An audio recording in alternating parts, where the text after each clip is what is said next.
Welcome to Angie's Pantry. I want to give you a quick update. Charles is doing so much better, and I'm doing better. I had my final neck surgery done. I can move. I'm not hurting. No migraines. It's amazing.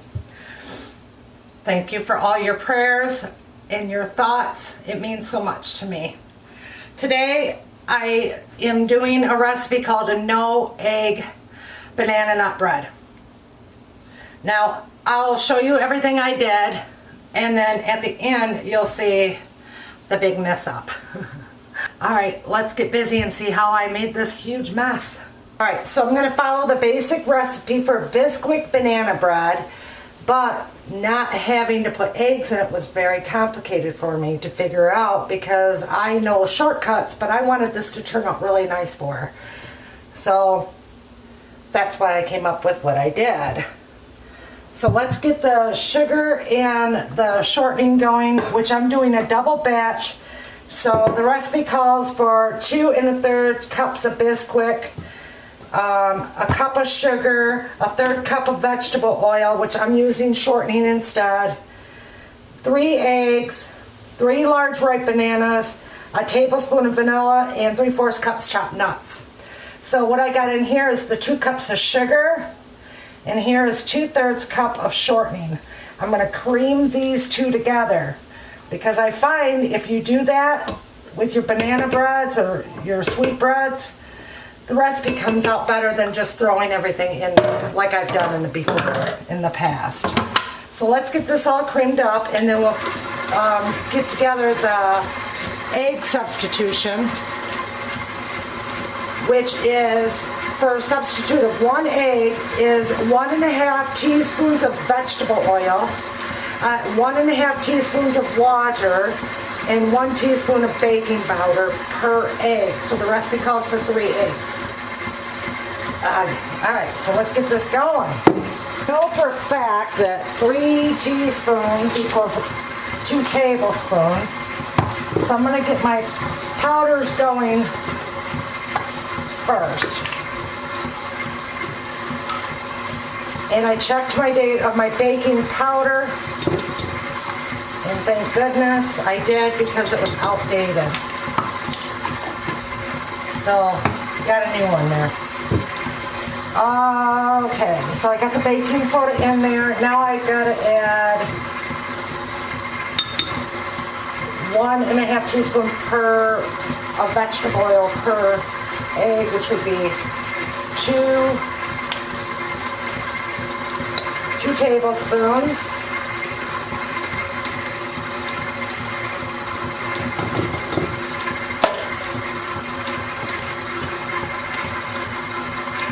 One teaspoon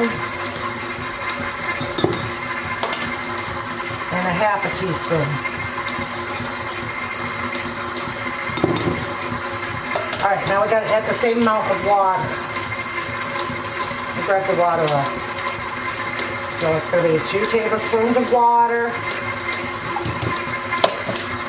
1 teaspoon of water, and 1/2 teaspoon of water. All right, now that's my substitution for 3 eggs. I'm going to whisk it together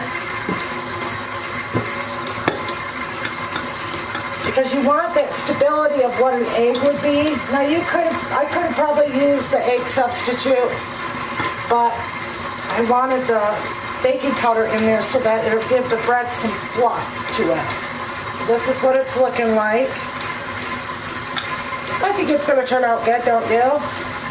All right, I'm going to let the shortening and the sugar cream together, and then we'll be back when it's ready to add I'm going to throw in the 2 tablespoons of vanilla. I should probably measure that, but I don't. So I'm keeping this because I think this is going to be a good substitution. All right, when this is all creamed together and I'm ready to throw my eggs in there and the bananas, it's creamed enough. So now I'm going to add the bananas that I had peeled from yesterday. I'm going to shut that off. No breakup in there. That's 6 bananas total. And then I'm going to add this mixture for the egg substitute in there. Let's get that blended. And I'll be back. While that's blending, I'm going to add some spices to my, this is 4 cups and 2/3 cups of baking Bisquick. I'm going to add some cinnamon to it. The recipe doesn't call for that, but I'm going to do it because I like mine flavored. I'm going to add some ground cloves.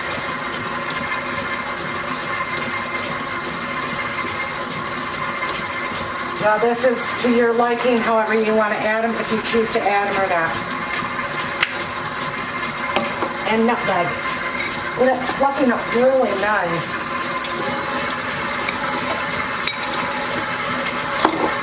You know me, I like fresh nutmeg.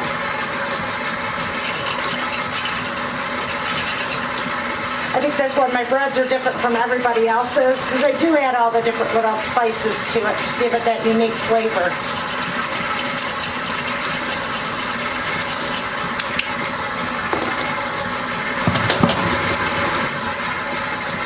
Okay, I want to show you how nice and fluffy and airy this is. Let me get my walnuts out of your way.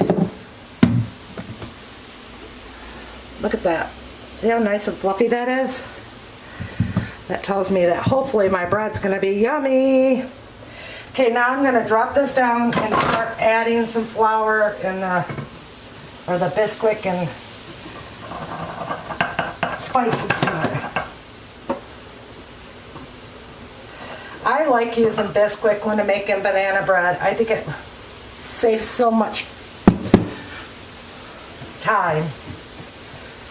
Get that off of there. Push it around a little. All right, let's slowly turn it on. And I'm going to blend that and then we'll be back. All right, while that's blending, I'm going to add some walnuts to my chopper.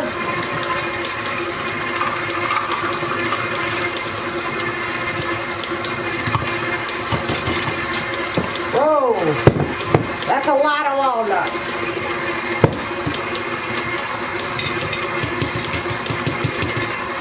I went crazy there. I'm going to put this on here and then pull it, and it chops the walnuts for you. It's a wonderful little gadget from Tupperware. My link is below. There's a party link if you'd like to order one of these. Get yourself one. Go through the party link because it helps me, if you would, help a sister out.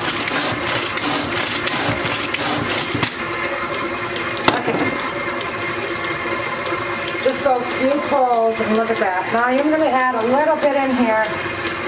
I usually don't when customers order. I just top the top of them. But for her, I'm going to. And then I'll put this top back in. And I always plug the top little hole there. And this is just for the topping of the bread.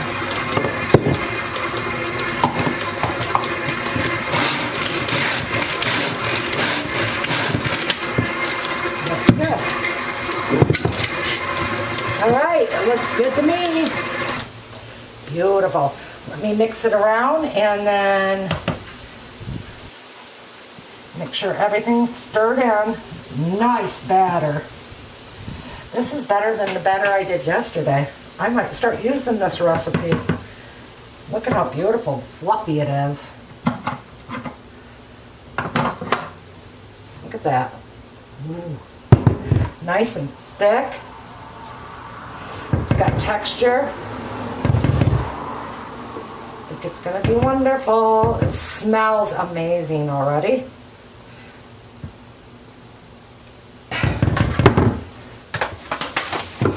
So now I'm going to take her little towels. I'm only going to spray the bottom. You know what? I'm going to spray the whole thing. And fill them up as I go. Halfway. Set that there.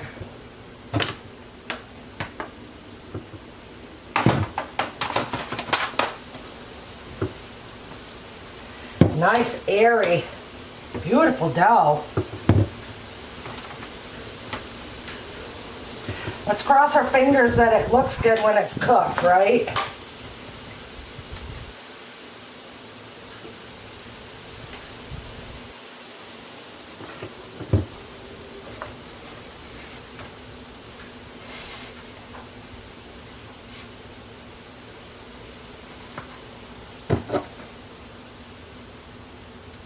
So by doubling that recipe, I got a fly in here.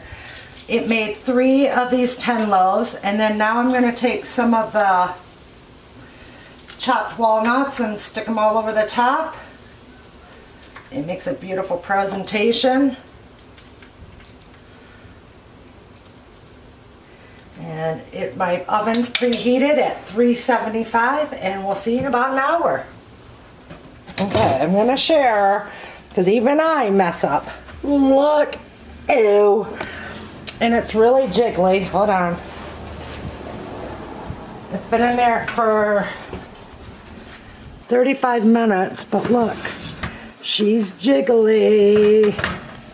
So you know, yeah. I like to keep it real in my kitchen here, and yeah, even at having it half full, it went all over in the oven.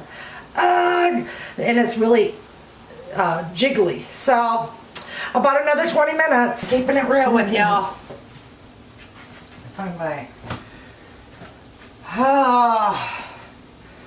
So because it splurged out everywhere, they sunk in. And I changed out the pan and put in another one because it was browning. But I'm going to try it and see if the taste is there.